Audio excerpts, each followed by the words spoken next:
اعوذ باللہ من الشیطان الرجیم بسم اللہ الرحمن الرحیم۔ السلام علیکم۔ روس کے ایک قصبے میں ریلوے اسٹیشن پر نیا محافظ تعینات ہوا۔ تعیناتی کے پہلے روز وہ ریلوے اسٹیشن کے قریب بچھی ہوئی پٹڑی کی دیکھ بھال کے لیے گشت کر رہا تھا کہ اس نے ایک شخص کو دیکھا جو بڑا سا آہنی اوزار تھامے پٹڑی کو زمین میں نصب کرنے والے چوڑی دار نٹ کھول رہا تھا۔ محافظ نے اسے پکڑا اور اسے تفتیش کے لیے پولیس اسٹیشن لے گیا۔ تفتیشی افسر: کیا تم جانتے ہو کہ تم جو کچھ کر رہے تھے وہ کتنا خطرناک ہے؟ تم پر ہزاروں بے گناہ لوگوں کی زندگیوں کو خطرے میں ڈالنے کا الزام ہے۔ ملزم: اتنا بڑا الزام؟ یہ کیسے ہو سکتا ہے؟ میں تو صرف ایک نٹ کھول رہا تھا جو کسی کو بھی تکلیف نہیں پہنچا سکتا۔ میں نے اس سے پہلے کبھی کسی کو تکلیف نہیں پہنچائی۔ تفتیشی افسر: تم نٹ کیوں کھول رہے تھے؟ ملزم: میں ایک ماہی گیر ہوں اور مجھے مچھلی پکڑنے کے دوران جال کو پانی میں ٹھیک طرح سے پھینکنے کے لیے جال کے کناروں کے ساتھ کوئی بھاری چیز لٹکانے کی ضرورت ہوتی ہے تو بطور وزن میں نٹ اس جال کے ساتھ باندھ دیتا ہوں۔ تفتیشی افسر: تم نے ایسی وزندار چیز خریدی یا خود سے بنانے کی کوشش کیوں نہیں کی؟ ملزم: جال کے لیے سوراخ والی زیادہ وزنی چیزوں کی ضرورت اکثر رہتی ہے اور میں ایک غریب مچھیرا ہوں۔ چوڑی دار نٹ کو کھولنا خریدنا یا بنانے سے زیادہ آسان ہے اور پورا قصبہ ایسا ہی کرتا ہے۔ تفتیشی افسر: یہ تم کیا کہہ رہے ہو؟ یہ پاگل پن کی انتہا ہے۔ تم سب لوگ مل کر کیا کر رہے ہو اور سارے گاؤں نے تمہاری طرح چوڑی دار نٹ چوری کیے ہیں تو پھر ریل ضرور الٹ جائے گی۔ ملزم: نہیں، ایسا کبھی نہیں ہوگا۔ ہم ایک طرف والے نٹ کو کھولتے ہیں اور دوسری طرف اس کے مقابل نٹ کو لگا رہنے دیتے ہیں۔ اس طرح باری باری ہم اسی ترتیب سے نٹ کھولتے ہیں تاکہ ریل کا بوجھ تقسیم ہو جائے۔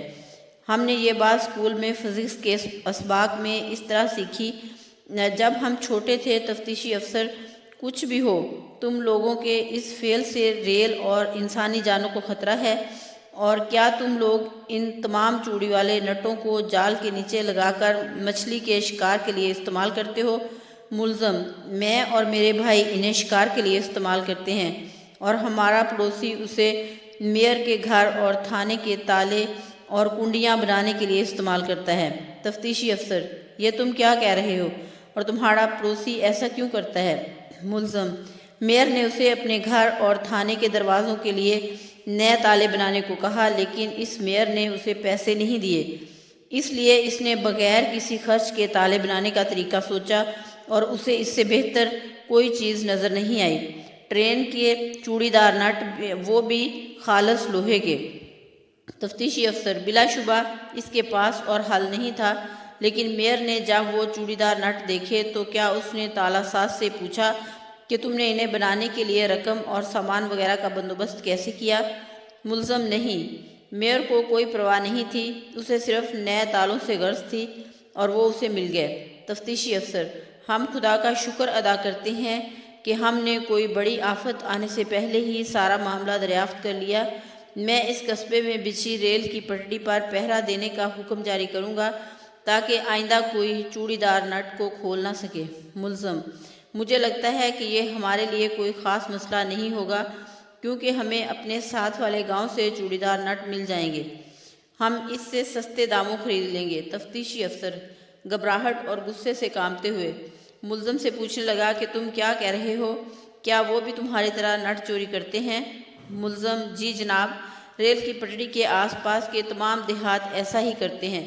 وہاں ان کو شکار کے لیے استعمال کرنے والے، انہیں بیچنے والے اور ان کے ساتھ ساتھ تالے بنانے والے بھی ہیں۔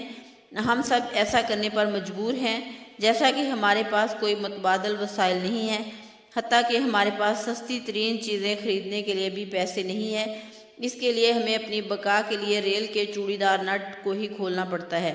تفتیشی افسر: اگر سرکار آپ کی معقول تنخواہیں مقرر کر دے تو کیا تم لوگ چوڑی دار نٹ چوری کرنے چھوڑ دو گے؟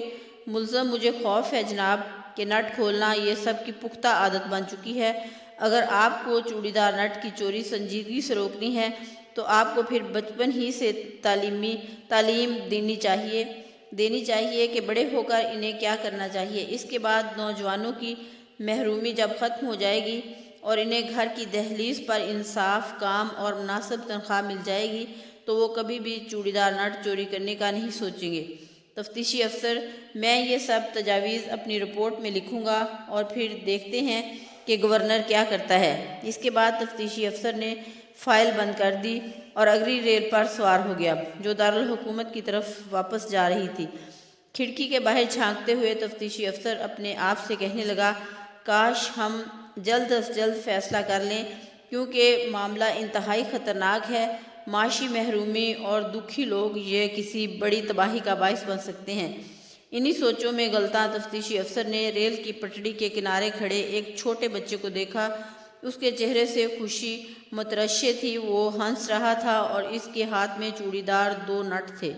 یہ دیکھ کر تفتیشی افسر گھبراہٹ میں کانپ اٹھا اور زور سے چلایا، ریل کو روکو، ریل کو روکو! لیکن بہت دیر ہو چکی تھی۔ تصادم کی بھیانک آواز پر چیخو پکار کا شور مچ گیا اور ریل الٹ گئی۔ چھوٹے لڑکے نے انجانے میں آمنے سامنے کے دونوں نٹوں کو کھول دیا تھا۔ اس نے وہی کیا جو قصبے کا ہر فرد کرتا آ رہا تھا، لیکن اسے اس کام کی گہرائی اور انجام کا اندازہ نہیں تھا کہ وہ کیا کر رہا ہے۔ وہ بچہ غریب پیدا ہوا اور نہ اسکول گیا اور نہ ہی اس نے فزکس کے اسباق میں شرکت کی۔ حادثے کی تحقیقات میں لکھا گیا کہ ریل گاڑی کے حادثے کا ذمہ دار غریبی اور جہالت کا شکار ایک چھوٹا بچہ ہے جس کی پرورش ایک ایسے گاؤں میں ہوئی تھی جو چوڑی دار نٹ چوری کرتا ہے، لہٰذا نٹ کھولنا ہی ریل گاڑی الٹنے کا سبب بنا۔